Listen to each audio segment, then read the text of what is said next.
Before I say anything, I'd like all of you to pull out your phones. Look at this thing that you keep in your pocket every day.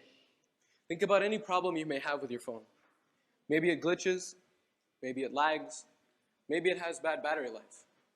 The point is that think of something about this phone that you don't like. Now, I want you to realize that the average smartphone is 4,000 times lighter than the computer used to send men to the moon. The average smartphone is 120 million times faster than the Apollo guidance computer, and we keep it in our pockets every day and take it for granted. The world's first computer, the Eniac, was first completed in 1946. It took 3 years to finally finish, and it took up 167 square meters.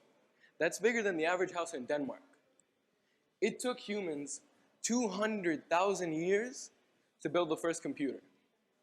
Granted, we were being chased around by wild beasts for a good portion of the time, so we didn't always have time to worry about building the latest iPhone that could order pizza at a whopping speed of 3 seconds instead of 3.5. But comparing the time it took to build the first couple of computers to the time it took to innovate them to such a great extent, we can truly see how far humans have come. I come from the era of dial-up and phones that are mounted to the wall. Let me tell you a story about my little brother. My little brother is over a decade younger than I am.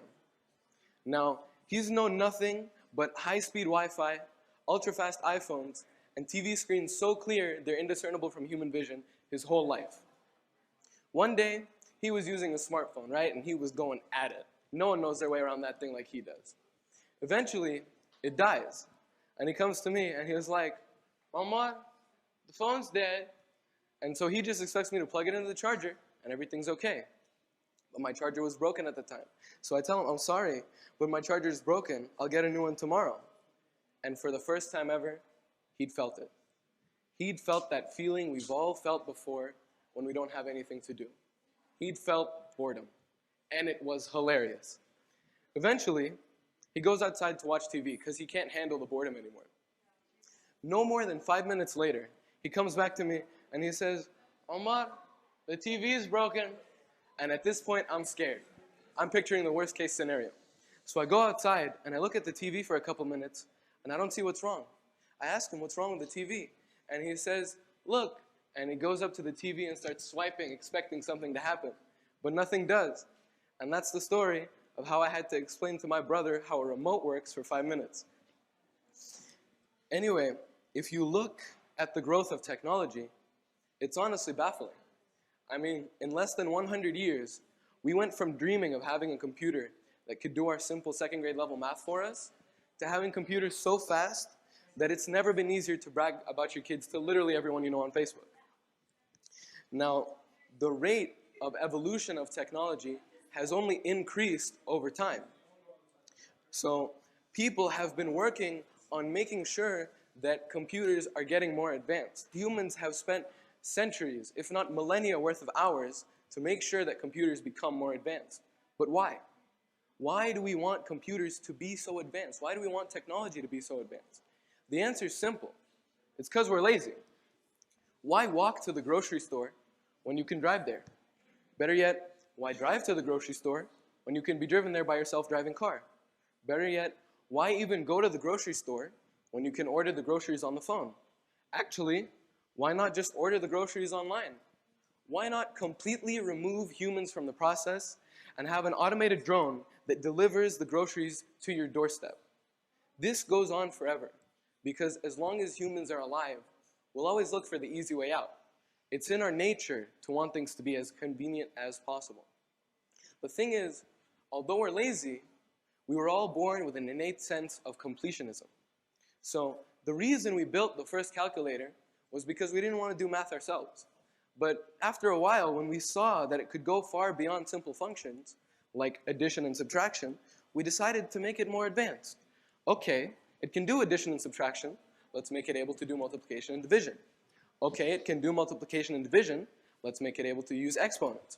Okay, now that we've made it so advanced that it can use any algebraic function, let's make it able to use trigonometric functions. This goes on forever because of the way our brains work. You see, Dopamine is the foundation of our brain's reward mechanism. What happens is that every time you do something good, we get a little shot of dopamine. And that little shot of dopamine gives us this extraordinary feeling we can't live without. So we keep going, just to get a little bit more, but no amount's ever enough. When we built the first computer, we got that little shot of dopamine. And that little shot of dopamine brought us to today. We live in a world dominated by technology, where people thrive to make something better, anything better. Everywhere you look, someone's trying to make a new, faster car, or a new, better computer, or a new, more advanced device. And the best place to do so is in the UAE. See, technology is the past, the present, and the future. Technology allows us to grow and allows us to prosper. And the rulers of the UAE know this very well. I mean, look everywhere in the UAE, technology is number one. Let's say the first airport to have e-gates, or maybe the first plane to fly around the world using nothing but solar power, or maybe one of the longest metro tracks in the world, and so on and so forth. The list doesn't end, because anyone who is willing to give their new ideas a shot and who has the work ethic to make things happen is taken in with arms wide open. This is because they know that you won't always need the pilot because of self-piloting planes, but you'll always need the person who creates the self-piloting plane. You won't always need a driver because of self-driving cars, but you'll always need the person who creates a self-driving car. You won't always need people who follow instructions, but you'll always need people who create, because creation is an instinct and a characteristic that's exclusive to man.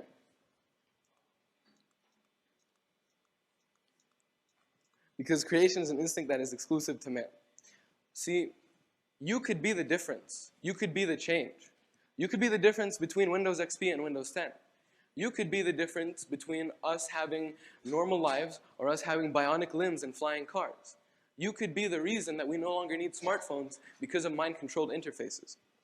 The resources are there. You don't need gimmicks. You don't need a large sum of money to invest in your own projects. You don't need a fancy education. Everything is there for you. All you need is hard work. Nothing is stopping you. The only thing stopping you is you. Thank you.